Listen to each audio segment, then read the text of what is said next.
छोड़ दो मुझे, मैं तवायफ नहीं हूँ।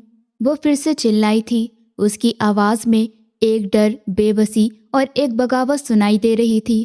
प्लीज़ जाने दो मुझे। प्रतीक सिंह ने उसकी बाजू कसकर पकड़ और उसे घसीटता हुआ अपनी गाड़ी से बाहर निकाला। शहर की रोशनी बहुत पीछे रह गई थी और वो अपने फार्म हाउस के नीचे उसे लिए खड़ा था। रात के अंधेरे में बस झींगरों की आवाज़ सुनाई दे रही थी। खबरदार, जब ने मुंह से एक लफ्ज़ भी निकाला। प्रतीक सिंह गुस्से से दहाड़ा और वो लड़की उसकी आवाज़ सुनकर बुरी तरह से कांप गई। प्रतीक सिंह कोई आम आदमी नहीं था। वो सिंह फैमिली का इकलौता चिराग था। पूरा गांव उससे डरता था। उसे ना तो किसी पर रहम आता था, ना ही किसी के आंसू के पत्थर दिल को मौम कर सकते थे। उसके नाम से लोग दहल जाते थे। उसकी दुनिया 3 चीज़ों के सहारे चलती थी: दौलत, ताकत और बेरहमी। औरत उसकी नज़र में सिर्फ और सिर्फ एक खिलौना थी जिसे खरीदा और इस्तेमाल किया जा सकता था। बेरहमी और घमंड उससे विरासत में मिला था। उसके पापा भी इतने ही सख्त और घमंडी थे जितना कि वो खुद था। ये सब कुछ ही घंटे पहले शुरू हुआ था। उसके बाप के कत्ल के बाद उसके अंदर जल रही बदले की आग जल रही थी। सुकून उससे कोसों दूर था। आज जब वो अपनी बेचैनी और गुस्से की इंतहा पर था, उसके एक पुराने नौकर राजू ने उसको एक मशवरा दिया। छोटे सिंह, गुस्से को भूलने का एक ही तरीका है, काम की बात करो, बकवास मत करो। प्रतीक सिंह ने अपने हाथ से गिलास में इस तरह पटकते हुए कहा, सिंह जी, कोठे पर चलते हैं, एक रात में आपका सारा गुस्सा भुला देंगे। ये ख्याल प्रतीक सिंह को अजीब लगा, मगर उसको अपने अंदर की आग को ठंडा करने के लिए उसे कुछ भी मंजूर था। उसने अपने दूसरे नौकर से कहा, राजू से कहो, लड़की ऐसी होनी चाहिए जिसको कभी किसी ने हाथ तक ना लगाया हो। उसे मैं मुंह मांगी कीमत दूंगा। हुक्म को मानते हुए नौकर ने सर झुका लिया। गाड़ी निकाली गई और अब प्रतीक सिंह यहाँ था, एक ऐसी लड़की के साथ जो खुद को तवायफ मानने से इनकार कर रही थी। रात का अंधेरा गहरा हो चुका था और जब प्रतीक सिंह कोठे पर पहुंचा तो वहां का माहौल उसकी तबीयत से बिल्कुल अलग सा था। रोशनियां हो रही थी, हंसी की आवाज़ गूंज रही थी, तबले के बजने से एक अजीब सा शोर पैदा हो रहा था। वो जिंदगी में कभी ऐसी जगह पर नहीं आया था। वो औरत की इज्जत नहीं करता था। वो उसे हमेशा अपने पैर की जूती समझता था। लेकिन यह भी सच था कि उसने कभी खुद किसी औरत की इज्जत पर हाथ नहीं डाला था। आज वो अपनी सारी हदें पार करने आया था, सिर्फ और सिर्फ सुकून की तलाश में, जो उसके बाप की मौत ने उससे छीन लिया था। कोठे की मालकिन उसे देखते ही उठ खड़ी हुई। उनकी आंखों में लालच और डर की चमक दोनों एक साथ दिखाई दे रही थी। अरे वाह, आइए आइए, आज तो छोटे सिंह हमारे गरीब खाने पर आए हैं। मैं चाहती हूँ कि उनकी खातिरदारी बहुत अच्छे तरीके से हो, ताकि वो यहाँ से खुश होकर जाएं। पहले मेरी शर्त पूरी करो, मुझे खुश करने की कोशिश मत करो। प्रतीक ने गुस्से से कहा तो वो थोड़ा हड़बड़ाई। लेकिन छोटे सिंह जी, जैसे आपने डिमांड की है उसके लिए हम मुंह मांगी कीमत लेते हैं। मैं कीमत देने ही आया हूँ। उसने नोटों की मोटी गड्डी निकालकर मेज पर फेंकी। अब मुझे लड़की दिखाओ। दूसरी तरफ निधि एक कमरे में जमीन पर बैठी बुरी तरह से रो रही थी। उसके खूबसूरत चेहरे पर नीले निशान उभर आए थे। ये सब कोठे की मालकिन की मार का नतीजा था। मैं ऐसा काम कभी नहीं करूंगी। मैं तवायफ नहीं, सिसकियां लेते हुए बोली। अभी कुछ देर पहले ही वहां की मालकिन ने निधि का सर बेड पर देकर मारा था। तभी एक तवायफ अंदर आई। ना तो उसके चेहरे पर हमदर्दी थी, ना कोई शर्म। चल उठ, तैयार हो जा, तेरी बहुत ऊंची बोली लगने वाली है आज। मुझे नहीं लगवानी कोई बोली, मुझे जाने दो यहाँ से प्लीज, निधि ने उसके पैर पकड़ते हुए कहा। मेरा छोटा भाई अस्पताल में मौत और जिंदगी के बीच जंग लड़ रहा है। वाह, बड़े नखरे वाली है तू। तो तवायफ ने उसके बालों को बेदर्दी से पकड़कर खींचा। तुझे यहाँ पर कोई जबरदस्ती लेकर नहीं आया है। तेरा बाप, तेरा अपना सगा बाप तुझे यहाँ पर खुशी खुशी छोड़कर गया है। चल उठ, अब जल्दी से तैयार हो, कीमत अदा की है तेरी। अब मालकिन तुझसे डबल पैसे कमाएंगी। मेरा? उसका सारा वजूद टूटकर बिखर गया। वो रोने लगी। उसके चेहरे पर आंसू बह रहे थे। थोड़ी देर बाद निधि को जबरदस्ती तैयार करवाकर प्रतीक सिंह के सामने लाया गया। प्रतीक सिंह, जो बेसब्री से उसका इंतजार कर रहा था, उसकी नज़र सबसे पहले निधि के चेहरे पर पड़े उस नीले निशान पर गई। वो बुरी तरह से रो रही थी। उसके हाथ दर्द से कपकपा रहे थे, लेकिन निधि के आंसुओं में एक अजीब सी बगावत छुपी हुई थी। उसकी आंखों से मासूमियत झलक रही थी, मासूमियत ऐसी जो इस गुनाह की दुनिया से बिल्कुल अनजान हो। प्रतीक सिंह जैसा पत्थर दिल इंसान भी न जाने कि उस लड़की को देखकर पल भर के लिए नरम पड़ गया। उसके अंदर कुछ टूटा हुआ था, ये वो चीज़ नहीं थी जिसकी प्रतीक को तलाश थी। ये कोई खिलौना नहीं था, ये तो जीती जागती एक मासूम सी लड़की थी जिसे कुचला जा रहा था। प्रतीक सिंह के अंदर उठने वाला वो नर्म जज्बा वो कुछ ही पल के लिए था। प्रतीक ने अपने आप को संभाला और फिर वहीं से अपने चेहरे पर सख्ती हावी कर ली। उसने मेज पर पड़ी नोटों की गड्डी कोठे की मालकिन की तरफ सरकाई और कहा, ये लो तुम्हारी मुंह मांगी कीमत, जाओ इस लड़की को गाड़ी में बिठा दो। 2 दिन ये मेरे साथ रहेगी और फिर मैं इसे वापस यहाँ छोड़ जाऊंगा। उसने गुस्से से कहा, कोठे की मालकिन की तरफ को उंगली उठाते हुए। और तुम अब किसी तरह की कोई बहस मत करना मेरे साथ। उसने छुपाकर नोटों की गड्डी उठाई। नोटों की चमक उसकी आंखों में साफ दिख रही थी। नहीं छोटे सिंह, आप खुश होकर यहाँ से जाइए। ये लड़की अब आपकी है, जब तक आप चाहें इसे अपने पास रखिए। मुझे इस बात से कोई परेशानी नहीं है। ये सुनकर निधि की बची कुची हिम्मत भी जवाब दे गई। निधि गुस्से से चीखी, मैं नहीं जाऊंगी। मैंने कहा ना, मैं ऐसी लड़की नहीं हूँ, मैं एक तवायफ नहीं हूँ, मैं किसी के साथ नहीं जाऊंगी। थोड़ा तो मेरे ऊपर तरस खाओ। उसकी ये चीखें कोठे के शोर में दब गई। प्रतीक सिंह ने तेजी से कदम बढ़ाए और निधि की तरफ देखे बिना ही वो वहां से निकल गया। उसके एक इशारे पर 2 नौकरों ने निधि को जबरदस्ती उठाया और घसीटते हुए अपने साथ ले गए।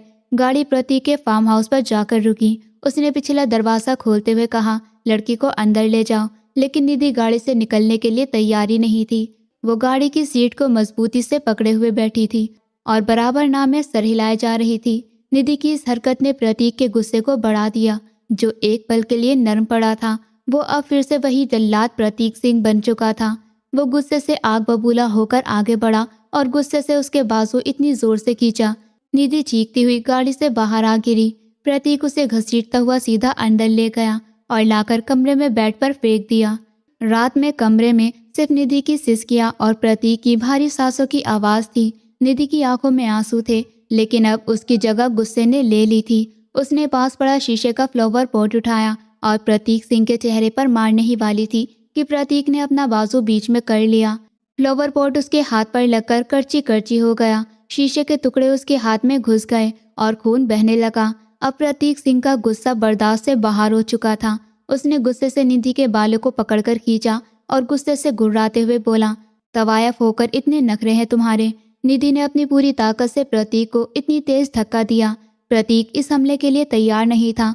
वो चंद कदम पीछे जा गिरा। प्रतीक हैरान था, वो इतना लंबा चौड़ा ताकतवर नौजवान एक नाजुक सी लड़की के धक्के से आखिर कैसे गिर सकता है। इतनी हिम्मत इस लड़की में। इससे पहले कि वो संभलता, निधि ने फ्लावर पॉट के पड़े एक नुकीले टुकड़े को अपने हाथ में उठा लिया। उसने कांपते हाथों से वो टुकड़ा प्रतीक सिंह की तरफ दिखाते हुए कहा, खबरदार जो मेरे पास भी आए तो ये काश तुम्हारी आंखों में दे मारूंगी। उसकी आवाज कांप रही थी, लेकिन वो गुस्से से चीखते हुए कह रही थी, मैं तवायफ नहीं, मैं एक इज्जतदार लड़की हूँ, मुझ पर थोड़ा तो तरस खाओ। ये वो आखिरी अल्फाज थे जिन्होंने प्रतीक सिंह के पत्थर जैसे दिल को चीरकर रख दिया था। वो लड़की जो कांपते हाथों से कांच के टुकड़ों को पकड़े, आंखों में आंसू लिए प्रतीक से बगावत कर रही थी। उसके चेहरे से मासूमियत और सच्चाई साफ दिखाई दे रही थी। पहली बार अपनी जिंदगी में, पहली बार प्रतीक सिंह को किसी औरत पर रहम आया था। आज वो प्रतीक सिंह जो अपने घमंड और बेरहम से जाना जाता था, निधि जैसी लड़की के साथ खुद को बेबस महसूस कर रहा था। प्रतीक के पास ताकत थी, वो चाहता तो कुछ भी कर सकता था, मगर उस लड़की की सच्चाई ने प्रतीक के हाथ बांध दिए थे। वो तेजी से पीछे हटा और कमरे से बाहर चला गया। जैसे ही प्रतीक बाहर निकला, निधि ने दरवाजा अंदर से बंद कर लिया और वही दरवाजे के साथ टेक लगाकर जमीन पर बैठ गई। वो पूरी तरह से टूट चुकी थी। वो फूट फूट कर बुरी तरह से रोने लगी। यह आपने क्या किया? निधि ये खुद से कह रही थी। आपने अपने बेटे को बचाने के लिए अपनी बेटी की जिंदगी दांव पर लगा दी। मेरी इज्जत 2 पल में बर्बाद कर कर रख दी। कैसे बाप हैं आप? अब मुझे नफरत होने लगी है आपके नाम से भी। आखिर क्यों किया आपने मेरे साथ ऐसा? प्रतीक दरवाजे के बाहर खड़ा ये सब बातें सुन रहा था। निधि का हर एक लफ्ज उसके कानों से होते हुए उसके दिल में उतर रहा था। इसका मतलब ये लड़की अपनी मर्जी से कोठे पर नहीं आई है, जबरदस्ती की गई है इसके साथ। इसके बाप ने खुद इसे भेजा है वहां पर। ये सोच प्रतीक के दिमाग पर हथौड़े की तरह लग रही थी। प्रतीक सुकून की तलाश में निकला था। वो एक नई उलझन में फंसने लगा था। वो धीरे धीरे कदम बढ़ाता हुआ बाहर लॉन में जाकर कुर्सी पर बैठ गया। प्रतीक के दिमाग में बस उस लड़की के आंसू और उसके अल्फाज गूंज रहे थे। रात और गहरी होती जा रही थी। लेकिन प्रतीक सिंह को इस बात का एहसास तक नहीं हो रहा था। वो बस वही कुर्सी पर बैठा हुआ था और बराबर उस लड़की के बारे में सोच रहा था। उस लड़की की बातें उसके कानों में गूंज रही थी। कैसे बाप हैं आप, मुझे नफरत होने लगी है आपके नाम से भी। उसके अपने बाप की तस्वीर उसकी आंखों में घूमने लगी। एक ऐसा बाप जिसके लिए हर रिश्ते से बढ़कर उसका घमंड था। क्या सच में एक बाप अपनी बेटी की इज्जत का सौदा कर सकता है? ये ख्याल भी प्रतीक के वजूद को झंझोड़ रहा था। अंदर निधि दीवार से टेक लगाए अपना सर घुटनों में दिए बुरी तरह से रोए जा रही थी। निधि पूरी तरह से टूट चुकी थी। बाप का दिया जख्म हर जख्म से गहरा था। कुछ देर बाद फार्म हाउस की पुरानी नौकरानी डरते डरते प्रतीक सिंह के पास आई। उसके हाथ में एक महंगा खूबसूरत जोड़ा था। ये लीजिए छोटे सिंह जी, जो आपने मेहमान के लिए मंगवाया था। प्रतीक ने एक नज़र उस जोड़े पर डाली जो उसने कुछ घंटे पहले मंगवाया था। जब उसके इरादे कुछ और थे, वो उस लड़की को सिर्फ एक खिलौना समझ रहा था। अब यह जोड़ा देख उसे अपनी ही जात पर एक तमाचा महसूस हो रहा था। उसकी नज़र अपने हाथ पर पड़ी जहाँ से अभी भी खून बह रहा था। फ्लावर पॉट के शीशे से जो उस लड़की ने जख्म दिया था, वो निधि की बगावत की निशानी थी। इसे वापस ले जाओ, प्रतीक की आवाज़ में ठकावट थी। ऐसा करो, कमरे में फर्स्ट एड बॉक्स होगा। उस लड़की के चेहरे और काफ़ी जगह चोट है, जाकर उसकी मरहम पट्टी करो और उसके लिए खाना भी ले जाओ। उसने सुबह से कुछ नहीं खाया होगा। ये सुनकर नौकरानी को लगा जैसे उसके कान बज रहे हो। क्या उसने सही सुना था? प्रतीक सिंह और रहम, ये दो अल्फाज उसने एक साथ अपनी पूरी जिंदगी में कभी नहीं सुने थे। वो छोटी सी गलती पर ही नौकरों की खाल उधेड़ दिया करता था और अब वो कोठे से लाई गई लड़की की फिक्र कर रहा था। ये उसके लिए किसी चमत्कार से कम नहीं था। वो बिना कुछ कहे सर झुकाकर अंदर की तरफ बढ़ गई। उसका दिल डर और हैरत से धड़क रहा था। वो नौकरानी जब दरवाजे पर पहुंची तो उसने हल्के से दरवाज़ा बजाया। कौन है? अंदर से निधि की कांपती हुई आवाज़ आई। मैं हूँ, यहाँ की नौकरानी। दरवाज़ा खोलो। नहीं, दरवाज़ा नहीं खुलेगा, चली जाओ यहाँ से। उसकी आवाज़ में एक डर था। नौकरानी ने प्यार से कहा, डरो नहीं बेटी, सिंह जी ने कहा है कोई तुम्हें नुकसान नहीं पहुँचाएगा। मैं तो तुम्हारे जख्मों पर दवा लगाने और तुम्हें खाना खिलाने आई हूँ। चलो अब जल्दी से दरवाज़ा खोल दो बेटी। निधि को उसकी आवाज़ में एक उम्मीद नजर आई थी। उसे लगा ये औरत इस कैद खाने से उसे बचाने आई है। उसकी मदद से शायद वो यहाँ से बाहर निकल सकती है। निधि ने काटते हुए हाथों से दरवाजे की कुंडी खोली। नौकरानी अंदर गई तो उसने निधि के चेहरे पर एक डर देखा। वो हल्के से अंदर गई। निधि को देख जैसे उसका दिल भर आया हो। उसने रुई को दवा में डुबोकर हल्के हल्के निधि के जख्म पर लगाने लगी। निधि दर्द से सिसकने लगी, लेकिन उसने कुछ कहा नहीं। मरहम पट्टी करने के बाद नौकरानी ने खाने की ट्रे निधि के सामने रख दी। लो खाना खा लो, नौकरानी ने बड़ी हमदर्दी से कहा। खुशकिस्मत हो तुम, छोटे सिंह ने पहली बार किसी पर रहम खाया है।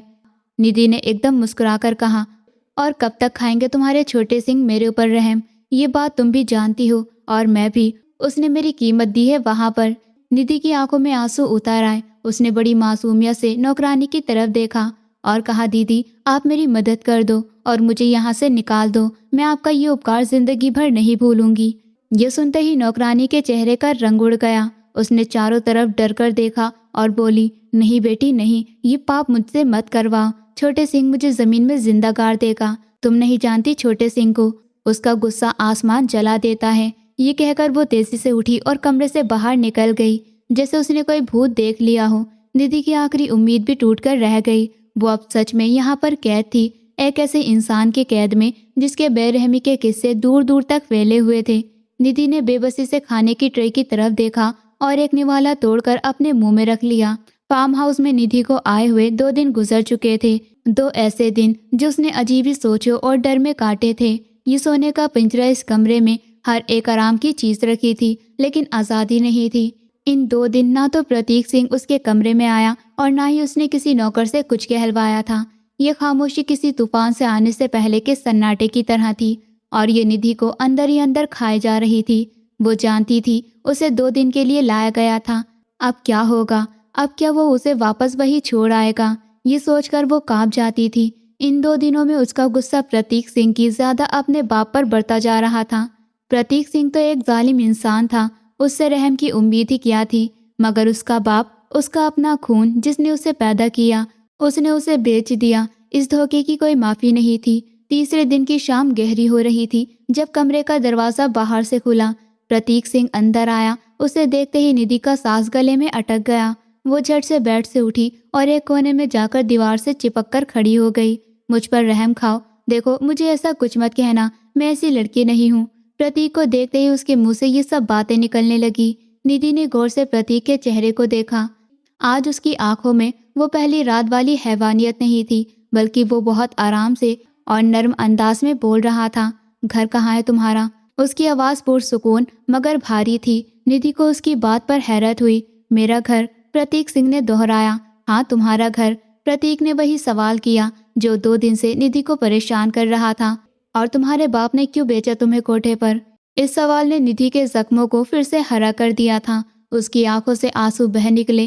पहले तो वो चुप रही, लेकिन फिर उसके अंदर की सारी तकलीफ, सारा गुस्सा अल्फाजों में बाहर निकलने लगा। मेरे बाप ने ये जानबूझकर नहीं किया है, वो मजबूर था। मेरा भाई, वो बीमार है, उसको ब्रेन ट्यूमर है, उसके ऑपरेशन के लिए डॉक्टर ने बहुत से पैसे मांगे हैं। मेरा बाप एक गरीब मजदूर है, वो इतनी बड़ी रकम कहाँ से लाता? उन्होंने हर रिश्तेदार के आगे हाथ फैलाया, हर दोस्त से उधार लेने को कहा, लेकिन किसी ने उनकी मदद नहीं की।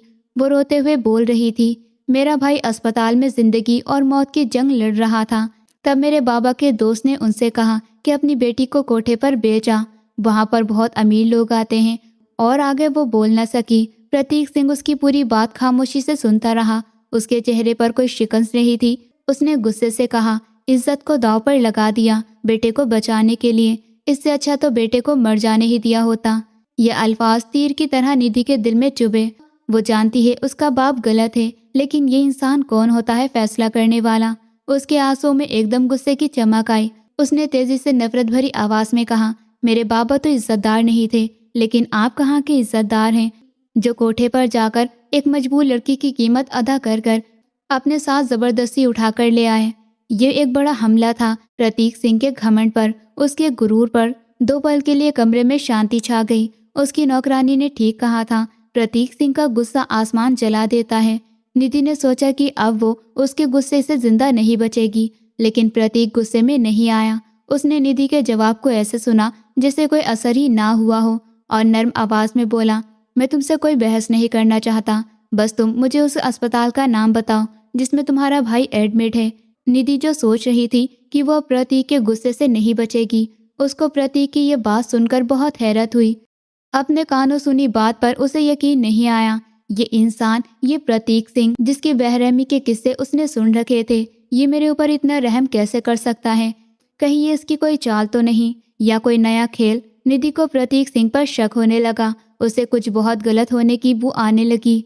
निधि ने न चाहते हुए प्रतीक को अस्पताल का नाम बताया। प्रतीक ने नाम सुना और हाँ में सर हिलाया, और जिस तरह खामोशी से अंदर आया था उसी तरह कमरे से बाहर चला गया। निधि उसको जाते हुए देखती रही। उसका दिमाग पूरी तरह से बंद हो चुका था। वो समझ नहीं पा रही थी कि आखिर इस पत्थर दिल इंसान के दिमाग में चल क्या रहा है। प्रतीक सिंह जब कमरे से बाहर निकला तो उसका दिमाग बिल्कुल साफ था। वो जानता था कि उसे क्या करना है।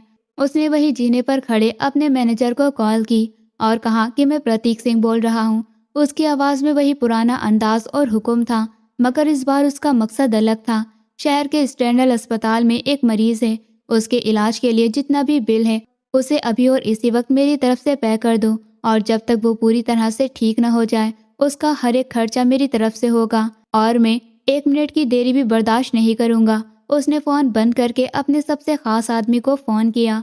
कोठे पर जाओ और वहाँ की मालकिन को उतनी ही कीमत दे दो जितनी उसने इस लड़की के बदले उसके बाप को दी थी, और उससे साफ साफ कह देना कि मामला यहीं पर ख़त्म हो जाना चाहिए, और आगे से उस लड़की या उसके खानदान की तरफ नजर उठाकर भी नहीं देखे। ये 2 काम कर कर उसे ऐसा लग रहा था जैसे कोई बोझ उसके सीने से उतर गया हो। उसने कोई पाप नहीं किया था, मगर वो उस पाप का हिस्सा जरूर बनने जा रहा था।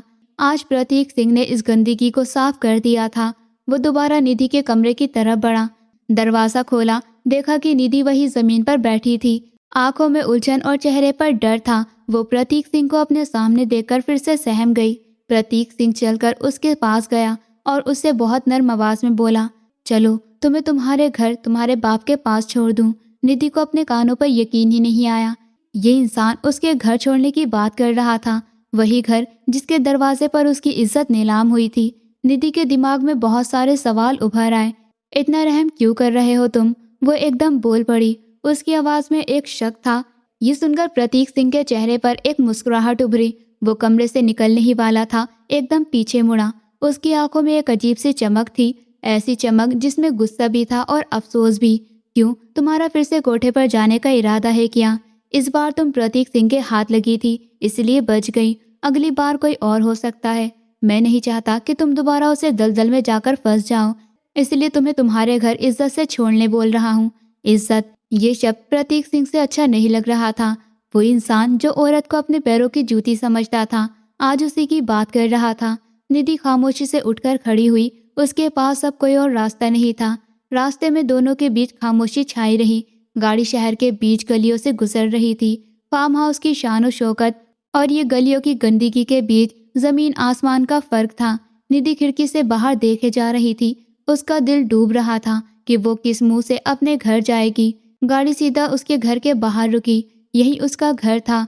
प्रतीक सिंह गाड़ी से उतरा। निधि भी हिम्मत कर कर गाड़ी से बाहर निकली। दरवाजा बजते ही निधि की माँ ने दरवाजा खोला और निधि को सही सलामत देकर जान में जान आई। वो रोती हुई निधि से लिपट गई। मेरी बच्ची, तू आ गई। तेरे जाने से तो मैं मर ही गई थी। लेकिन निधि चुपचाप एक बुत की तरह खड़ी रही। उसने अपनी माँ को खुद से अलग किया। उसकी आंखों में मोहब्बत नहीं, बस नफरत और दुख था। नहीं हूँ मैं आपकी बेटी माँ। उसकी आवाज़ काँप रही थी। बेटियां इज्जत होती हैं, सौदा करने के लिए नहीं। आप दोनों ने मेरी इज्जत को बेचा अपने बेटे को बचाने के लिए। क्या मैं इतनी बुरी थी आपकी नज़र में? निधि की आवाज़ सुनकर उसके बाबा भी बाहर आ गए। उनकी आंखों में शर्मिंदगी थी। वो शर्म से अपनी नजरों पर उठा ही नहीं पा रहे थे। वो निधि के सामने हाथ जोड़कर खड़े हो गए। बेटी, मुझे माफ़ कर दे, मैं मजबूर था। निधि चीखी। मजबूर? आप मजबूर थे या बेशर्म? एक बाप कभी अपनी बेटी की बोली लगा सकता है क्या? इससे तो अच्छा होता आप मुझे पैदा होते ही मार देते। ये एक कयामत थी जो इस छोटे से घर पर टूटी थी। माँ बेटी के पाँव पड़ रही थी। बाप माफिया मांग रहा था और निधि पत्थर बनी खड़ी थी।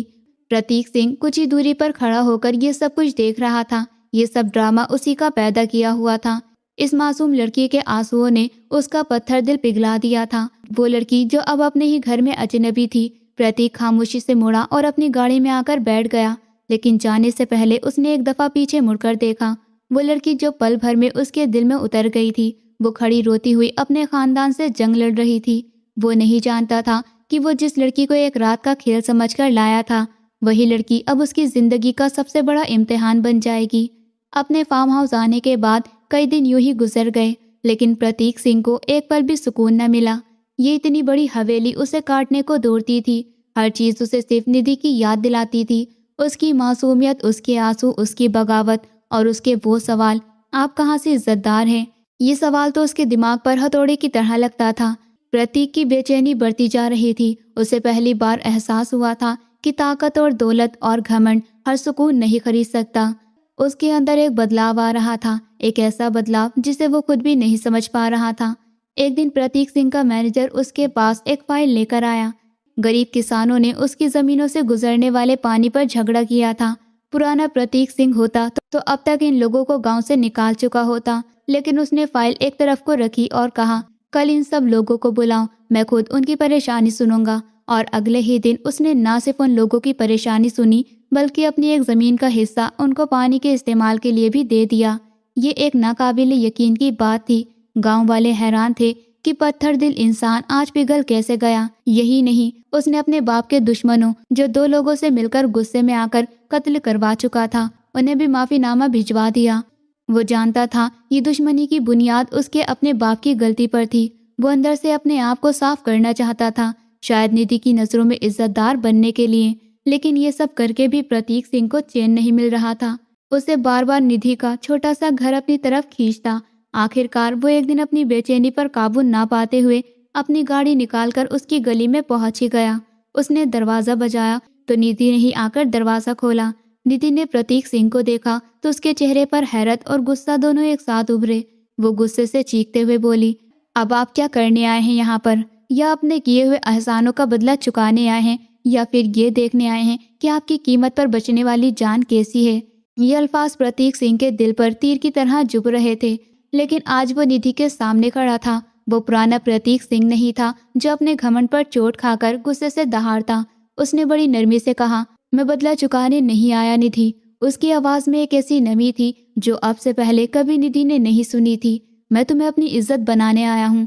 निधि को एक पल के लिए लगा कि उसने गलत सुना है। क्या क्या मतलब है तुम्हारा? मैं तुमसे शादी करना चाहता हूँ। ये सुनकर निधि के पैरों के नीचे से जमीन निकल गई, जिससे वो बेहद नफरत करती थी, जिसे उसकी जिंदगी ने सबसे भयानक रात उसे दिखाई। वो गुस्से से हंस पड़ी। तुम्हें लगता है मैं तुम जैसे इंसान से शादी करूंगी? तुम एक सख्त दिल और बेइंतहाई इंसान हो और मैं तुमसे सिर्फ और सिर्फ नफरत करती हूँ। मैं अब वैसा नहीं रहा निधि, मैं अब पहले जैसा नहीं रहा, मेरा दिल अब ऐसा नहीं रहा। प्रतीक सिंह ने निधि से इल्तिजा करते हुए कहा, तुम्हारी मासूमियत और तुम्हारी नफरत ने मुझे बदल दिया है निधि। मुझे तुम सिर्फ एक मौका दो। कोई मौका नहीं, निधि ने गुस्से से कहा और दरवाजा बंद करने ही वाली थी कि निधि के बाबा ने आवाज लगाई, कौन है बेटी? वो ये कहते हुए बाहर निकल आए और उन्होंने प्रतीक सिंह को खड़े देखा तो उनकी इज्जत में अपना सर झुका लिया। वो जानते थे कि उनके बेटे की सांस सिर्फ प्रतीक सिंह की वजह से ही चल रही है। प्रतीक सिंह ने निधि को नजरअंदाज करते हुए सीधा उसके बाप से बात की, मैं आपकी बेटी निधि का हाथ मांगने आया हूँ। मैं इसे अपनी पत्नी, अपनी हवेली की इज्जत बनाना चाहता हूँ। निधि के बाप ने ये सुना तो उनकी आंखें खुशी और हैरत से फैल गई। उनके लिए तो ये किसी ख्वाब के पूरे हो जाने जैसा था। उनकी बेटी, जिसकी इज्जत दांव पर लग चुकी थी, उसे इतनी बड़ी हवेली की बहू बनने का मौका मिल रहा था। उन्होंने एक पल भी देर नहीं लगाई और बोले, इससे बड़ी खुशकिस्मती की बात और क्या होगी। प्रतीक जी, मुझे ये रिश्ता मंजूर है। निधि पर तो जैसे बिजली गिर पड़ी। वो चीखी, बाबा आप ये क्या कह रहे हैं? मैं इस इंसान से कभी भी शादी नहीं करूंगी। लेकिन उसके बाप ने उसकी बात अनसुनी करते हुए कहा, तुम अंदर जाओ बेटी, बड़ों की बात में छोटे टांग नहीं अड़ाया करते। निधि बेबसी से अपनी जगह खड़ी रह गई। एक बार फिर उसके बाप ने उसकी जिंदगी का फैसला उससे बिना पूछे कर डाला था। वो इंसान जिसे उसने अभी अभी ठुकराया था, उसका होने वाला पति बन चुका था। बाबा आप मेरे साथ ऐसा नहीं कर सकते। मैं उस इंसान से कभी भी शादी नहीं करूंगी। निधि अपने फैसले पर चीखी जा रही थी। उसका पूरा वजूद इनकार कर रहा था इस शादी से, मगर उसके बाबा की आंखों में बेटी का इनकार नहीं, बल्कि उसकी एक अच्छी जिंदगी की उम्मीद और प्रतीक सिंह का डर था। निधि, उसकी मां ने उसका हाथ पकड़कर अंदर खींचते हुए कहा, पागल हो गई हो क्या तुम? जिस इंसान ने हमारे खानदान की इज्जत को वापस जोड़ा है, तेरे भाई की सास जिसकी वजह से चल रही है, तुम उसी को मना कर रही हो। लोग क्या कहेंगे? लोग, निधि ने गुस्से से कहा, जब आप लोग मेरी बोली लगा रहे थे तब कहाँ गए थे वो लोग? निधि के पास कहने के लिए अल्फाज थे, दलीलें थी, मगर ताकत नहीं थी। उसकी जंग वो उसी दिन हार चुकी थी जब उसके बाप ने उसे कोठे पर देकर बदले में पैसे लिए थे। कुछ ही दिनों में शादी की तैयारी शुरू हो गई। ये तैयारी निधि के लिए किसी खुशी का पैगाम नहीं, बल्कि उसकी कैद के ऐलान की तरह थी। वो एक जिंदा लाश की तरह सब कुछ देख रही थी। उसके माँ बाप बहुत खुश थे। उनके घर की बेटी इतनी बड़ी हवेली की मालकिन जो बनने जा रही थी। उसका भाई ठीक होता जा रहा था, मगर कोई ये नहीं देख रहा था कि इन सब के बदले में निधि अपने सपने और अपनी जीत की कुर्बानी दे रही थी। आखिरकार शादी का भी दिन आ गया। उसके छोटे से घर में कुछ ही करीबी लोगों को बुलाया गया। जब प्रतीक सिंह अपने कुछ खास साथियों के साथ पहुंचा तो पूरे मोहल्ले में एक सनसनी सी फैल गई थी। वो एक सुलझा हुआ और अच्छा इंसान लग रहा था, मगर निधि को अभी भी उसके चेहरे में वही वैसे नजर आ रही थी जो उसने पहली रात देखी थी। जब पंडित जी ने कहा पैरों के लिए खड़े हो जाओ, तो निधि बस चुपचाप बैठी देखती रही। मंडप में सन्नाटा छा गया। सब लोग उसी को देख रहे थे। निधि के बाप ने उसे झंझोड़ा, जैसे कह रहे हो कि मार खाने का अंजाम अच्छा नहीं होगा।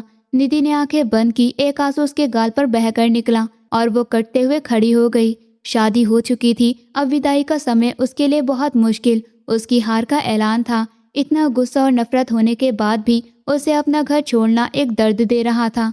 प्रतीक सिंह एक तरफ खड़ा ये सब देखता रहा। उसने कोई जल्दी नहीं की, कोई हुक्म नहीं दिया, बस उसे अपना वक्त लेने दिया। जब गाड़ी दोबारा उसी फार्म हाउस के सामने आकर रुकी तो निधि का दिल फट सा गया। वो जब पहली बार यहाँ आई थी तो एक कैदी की तरह उसे लाया गया था और आज एक पत्नी की तरह, लेकिन इसमें कोई फर्क नहीं था। वो अभी भी अपने आप को एक कैदी ही समझ रही थी। हवेली के नौकर नई मालकिन के स्वागत के लिए लाइन से खड़े थे। हर तरफ फूलों की सजावट की गई थी, लेकिन निधि को इनमें कोई खुशबू महसूस नहीं हो रही थी। वहाँ इतने छोटे घर के मुकाबले वो यहाँ इतनी बड़ी हवेली की मालकिन बन चुकी थी, लेकिन निधि को वो खुशी महसूस नहीं हो रही थी जो होनी चाहिए थी। ये वही कमरा, वही बेडरूम था जहाँ उसे लाकर पटका गया था। और आज उसी कमरे को दुल्हन के कमरे की तरह सजाया गया था। निधि सजी सबरी दुल्हन बनी इस खूबसूरत बेड पर बैठी थी जिसके उसने शायद कभी सपने देखे होंगे, लेकिन उसने ये कभी नहीं सोचा था कि ये बेडरूम प्रतीक सिंह का होगा, उस इंसान का जिससे वो हद से ज्यादा नफरत करती थी। कुछ ही देर बाद प्रतीक सिंह कमरे में आया। निधि का दिल तेज तेज धड़क रहा था। वो डर से सिमटकर बैठकर कोने में हो गई। प्रतीक सिंह उसका डर समझ रहा था। वो धीरे से चलता हुआ उसके पास गया और बोला, मैं जानता हूँ निधि, तुम इस शादी से खुश नहीं हो। उसकी आवाज में पहली रात वाली गरज नहीं थी, बल्कि एक नरमी थी। मैंने तुमसे शादी इसलिए की है कि मैं तुम्हें इस बुरी दुनिया से महफूज कर सकूं, तुम्हें कैद करने के लिए नहीं। वो एक पल भर के लिए रुका और फिर बोला, मैं तुम्हारा पति हूँ, मगर जब तक तुम मुझे दिल से अपना पति नहीं समझोगी, मैं भी तुम पर अपना कोई हक नहीं जताऊंगा। वो कमरे की तरफ से मुड़ा और कहते हुए कि ये कमरा अब तुम्हारा है, तुम आराम से सो जाओ, लॉन्च पर पड़े सोफे की तरफ चल दिया। निधि हैरानी से उसे देखती रह गई। वो इंसान जो उसे जबरदस्ती उठाकर लाया था, जो चाहता उसके साथ कुछ भी कर सकता था, वो आज शादी के बाद भी उसकी मर्जी का इंतजार कर रहा था। ये वो प्रतीक सिंह नहीं था जिसे निधि जानती थी। प्रतीक के इस अंदाज ने उसकी नरमी में उसके दिल में नफरत के साथ साथ एक अनजाना सवाल भी पैदा कर दिया था। अगली सुबह जब निधि की आँख खुली तो कमरे में कोई नहीं था।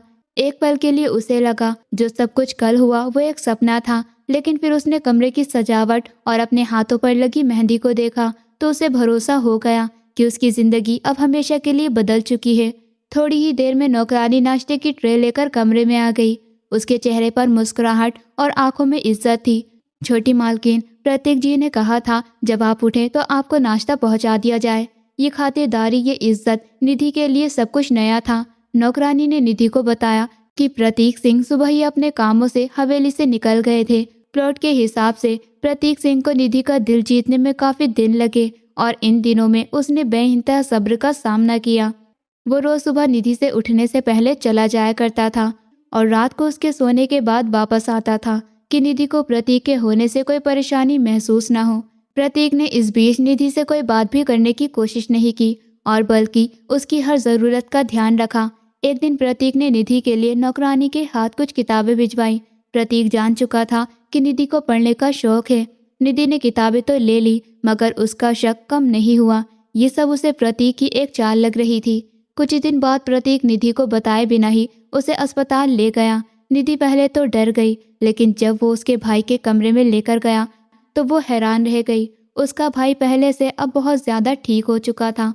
उसका अच्छे डॉक्टर से इलाज करवाया जा रहा था। निधि के माँ बाबा भी वहीं पर थे और उन दोनों की जुबानों पर बस प्रतीक सिंह की तारीफें थी। बेटी, ये फरिश्ता है, फरिश्ता। इसने ना सिर्फ तेरे भाई को जिंदगी दी है, बल्कि हमारा सारा कर्ज भी चुका दिया था। उस दिन वापसी पर गाड़ी में खामोश रही, लेकिन ये खामोश दर्द नहीं थी। निधि की नफरत की दीवार भी पहले दरार पड़ चुकी थी। हवेली पहुंचकर जब वो गाड़ी से बाहर निकली तो उसने प्रतीक सिंह को थैंक यू कहा।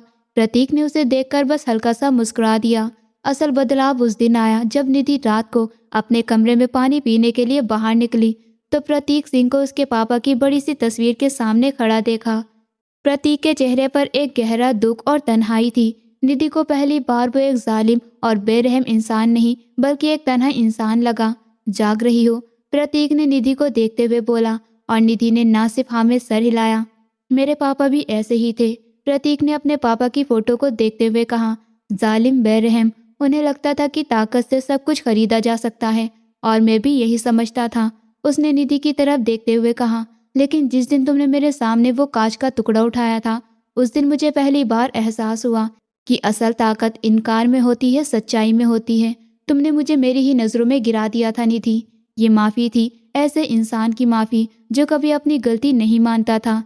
निधि के दिल पर जमी बर्फ की दीवार पिघलने लगी। निधि को एहसास हुआ कि प्रतीक सिंह ने कभी उसके साथ गलत नहीं किया था, बल्कि उस रात भी वो उसे बचा रहा था। धीरे धीरे उनके बीच खड़ी दीवार गिरने लगी।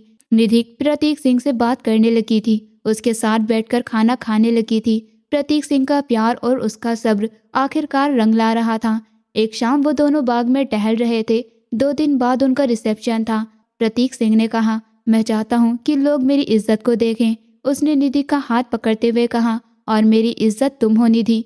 निधि ने अपना हाथ पीछे नहीं किया, बल्कि उसकी आंखों में देखा जहां उसके लिए बेपनाह प्यार और इज्जत थी। निधि के होठों पर महीना बाद एक सच्ची मुस्कुराहट आई। वो जान चुकी थी कि इस पत्थर दिल इंसान में भी एक दिल धड़कता है, जिसे जितना सिर्फ और सिर्फ निधि की किस्मत में लिखा था। रिसेप्शन की सुबह हवेली में एक जश्न का माहौल था। दूर दूर से आए मेहमान और रिश्तेदारों, गांव के लोगों की बातें और उनकी हंसी गूंज रही थी, और फूलों की महक, खुशियों के रंग हर तरफ बिखरे हुए थे।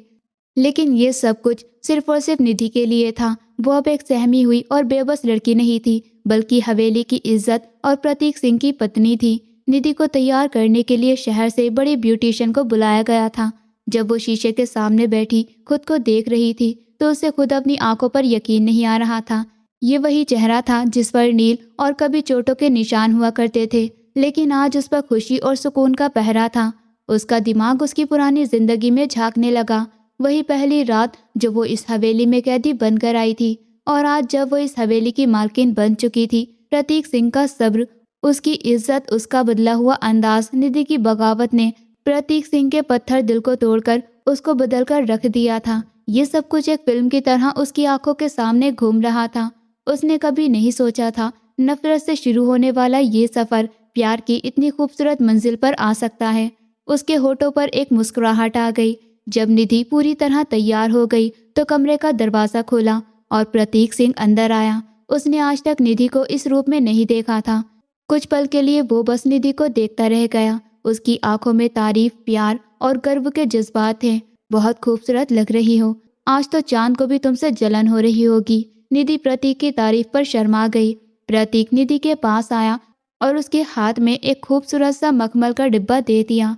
जब निधि ने उसे देखा तो उसकी आंखें हैरत से फैल गईं। उसमें एक खूबसूरत खानदानी हीरो का हार था।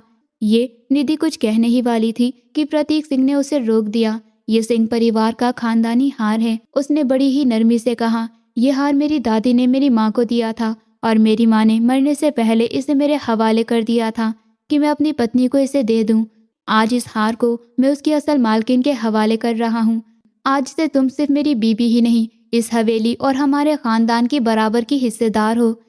ये कहकर प्रतीक सिंह ने खुद वो हार निधि के गले में पहनाया। निधि की आंखों में खुशी के आंसू आ गए। ये सिर्फ एक हार नहीं था, ये उसका हक था, उसकी कबूलियत का ऐलान था। आज मैं दुनिया को बताना चाहता हूँ कि प्रतीक सिंह की सबसे बड़ी ताकत उसकी दौलत ज़मीनें नहीं, उसकी पत्नी है। जब वो रिसेप्शन के लिए हॉल में जाने के लिए रवाना हुए तो गाड़ी में अब वो खामोशी नहीं थी जो पहले उनके सफ़र का हिस्सा हुआ करती थी। आज वो दोनों एक दूसरे से बातें कर रहे थे, एक दूसरे को देखकर मुस्कुरा रहे थे। रिसेप्शन के लिए शहर का सबसे बड़ा हॉल लिया गया था। वहाँ पर हजारों मेहमान थे। देश के नाम पर सियासत करने वाले और बड़े बड़े बिजनेसमैन भी शामिल थे। पूरा हॉल लाइटों से जगमगा रहा था। जैसे ही गाड़ी पोर्च पर रुकी, सब कैमरा और लोगों का रुख उन दोनों की तरफ हो गया। प्रतीक सिंह गाड़ी से उतरा और उसने निधि के लिए दरवाज़ा खोला और अपना हाथ आगे बढ़ाया। निधि ने एक पल के लिए सब लोगों को देखा, जहां उसे हर आंखों में सवाल दिखाई दे रहे थे। उसे लगा जैसे वो कमज़ोर पड़ जाएगी, लेकिन उसने फिर प्रतीक सिंह के चेहरे को देखा, जिस पर उसके लिए पूरा भरोसा और प्यार दिखाई दे रहा था। उसने गहरी सांस ली और अपना हाथ प्रतीक सिंह के हाथ में दे दिया। जैसे ही वो दोनों एक दूसरे का हाथ थामे हॉल में एंटर हुए, सब लोगों में बातों की लहर दौड़ गई। कुछ लोग जो निधि की असलियत जानते थे, वो एक दूसरे को देखते हुए फुसफुसा रहे थे, ये वही लड़की है ना। इसके लिए प्रतीक सिंह ने एक आवाज़ उभरी कि प्रतीक सिंह की एक निगाह ने उसे आवाज़ को वही दबा दिया। वो गर्व से सर उठाकर अपनी बीवी का हाथ मजबूती से थामे स्टेज की तरफ जा रहा था। प्रतीक सिंह का ये अमर लोगों के लिए ऐलान था कि उसकी पत्नी उसकी कमजोरी नहीं, उसकी ताकत है। निधि ने प्रतीक के इस इत्मीनान को महसूस किया तो उसका डर भी जाता रहा। उसने सब लोगों का सामना बड़े ही गर्व से किया। आज जजमेंटल भी अपना सर बुलंद किया और तमाम वो दोनों दुनिया को मिलकर बता रहे थे कि उनका रिश्ता कोई मजबूरी नहीं बल्कि इज्जत और प्यार का है। वो दोनों एक दूसरे के हाथ में हाथ डाले स्टेज पर पहुंचे, एक ऐसी जोड़ी की तरह जिन्हें दुनिया की कोई परवाह नहीं थी। वो एक दूसरे के लिए काफ़ी थे। स्टेज पर बैठकर निधि ने एक नई दुनिया देखी। कल तक जो लोग उसे जानते भी ना थे, आज उसे बधाई देने के लिए लाइन में खड़े थे। वो हर एक से बड़े ही प्यार और इज्जत के साथ मिल रही थी। निधि के इस बदलाव पर प्रतीक सिंह दिल ही दिल में मुस्कुरा रहा था। उसने एक डरी हुई चिड़िया को मालकिन बनते हुए देखा था। इस वक्त एक ऐसा वाकया हुआ जिसने प्रतीक सिंह की इज्जत निधि के दिल में हमेशा के लिए नक्श कर दी थी। प्रतीक सिंह के पापा के दुश्मनों में से एक, जिनसे उनकी खानदानी दुश्मनी चल रही थी, वो स्टेज की तरफ आए। एक पल के लिए माहौल में तनाव पैदा हुआ, लेकिन उनके चेहरे दुश्मनी को लेकर नफरत में नहीं बल्कि अजीब सी नरमी और मुस्कुराहट थी। उन्होंने पास आकर कहा, प्रतीक सिंह, आप अपने बाप से एक बेहतर इंसान निकले। उन्होंने सारी जिंदगी दुश्मनी पाली और तुमने दुश्मनी खत्म कर कर सबके दिल जीत लिए हैं। उन्होंने निधि की तरफ देखा और कहा कि बेटी, तुम बहुत खुशकिस्मत हो कि तुम्हें प्रतीक जैसा हस्बैंड मिला। तुम दोनों हमेशा खुश रहो। अपने हस्बैंड की तारीफ एक पुराने दुश्मन के मुंह से सुनना निधि के लिए एक नाकाबिले यकीन एक्सपीरियंस था। आज निधि को सच में यकीन हो गया था कि प्रतीक सिंह सिर्फ उसके लिए नहीं बल्कि सभी के लिए बदल चुका है। निधि ने स्टेज से नीचे देखा जहां उसके माँ बाबा और भाई बैठा था। उनके चेहरे पर गर्व और खुशी की ऐसी चमक थी जो निधि ने पहले कभी नहीं देखी थी। प्रतीक सिंह ने निधि की तरफ देखा और उसका हाथ पकड़ते हुए बोला, ये तुम्हारा परिवार है निधि, और आज से मेरा भी। जब निधि के दिमाग में सब कुछ साफ हो गया था, उसने प्रतीक सिंह के चेहरे की तरफ को देखा जो मेहमानों से बात कर रहा था। उसके अंदाज में अब गुरूर नहीं बल्कि नमी और प्यार था। निधि को अब शिद्दत से एहसास हुआ कि जैसा कि प्लॉट में बताया गया था कि प्रतीक सिंह के अंदर एक नरम दिल इंसान भी बसता था जिसे निधि ने आज पहचाना था। वो बेरहम नहीं था। उसने तो कभी निधि के साथ कुछ बुरा किया ही नहीं था। उस रात अगर प्रतीक सिंह उसे वहां से ना निकालता तो ना जाने आज उसका क्या हाल हुआ होता। उसने तो निधि की इज्जत को बचाया था। असल मुजरिम तो उसके हालात, उसके बाप की मजबूरियां थी। प्रतीक सिंह ने तो उसे इस दलदल से निकाला था। ये सब सोचते हुए निधि की आंखों में आंसू आ गए। प्रतीक ने परेशान होते हुए उसकी तरफ देखा और बोला, क्या हुआ, तुम रो क्यों रही हो? निधि ने रोते हुए मुस्कुराया और बोली, मैंने आपको समझने में बहुत देर कर दी। प्रतीक सिंह निधि की आंखों में अपने लिए प्यार और सच्चाई देख सकता था। प्रतीक ने हजारों लोगों के सामने निधि का हाथ अपने होठों पर लगाया और बोला, तुमने मुझे खुद को समझने का मौका दिया। तुमने मुझे खुद को समझने का मौका दिया। निधि, इस रिसेप्शन के मौके पर उनके रिश्ते पर मोहर लगा दी गई। कई महीने बीत गए और हवेली का माहौल पूरे तरीके से बदल चुका था। वहां अब डर और सन्नाटे का नहीं बल्कि प्यार और हंसी का राज था। एक शाम निधि बेड पर बैठी किताब पढ़ रही थी कि तभी प्रतीक सिंह उसके पास आकर बैठ गया। क्या सोच रही हो? निधि ने किताब बंद की और प्रतीक के कंधे पर सर रखकर बोली, बस यही सोच रही थी। जिस कहानी की शुरुआत इतनी नफरत और खौफ से हुई थी, उसका अंजाम इतना खूबसूरत भी हो सकता है। प्रतीक सिंह मुस्कुराया और बोला, कहानी की शुरुआत एक पत्थर दिल से हुई थी निधि, जिसे पिघलाने का हुनर सिर्फ और सिर्फ तुम्हारे पास था। उन दोनों का प्यार यूं ही गहरा होता गया। प्रतीक सिंह ने साबित कर दिया कि इंसान अगर चाहे तो बदल सकता है, और निधि ने साबित कर दिया कि सच्चा प्यार पत्थर को भी पिघला सकता है।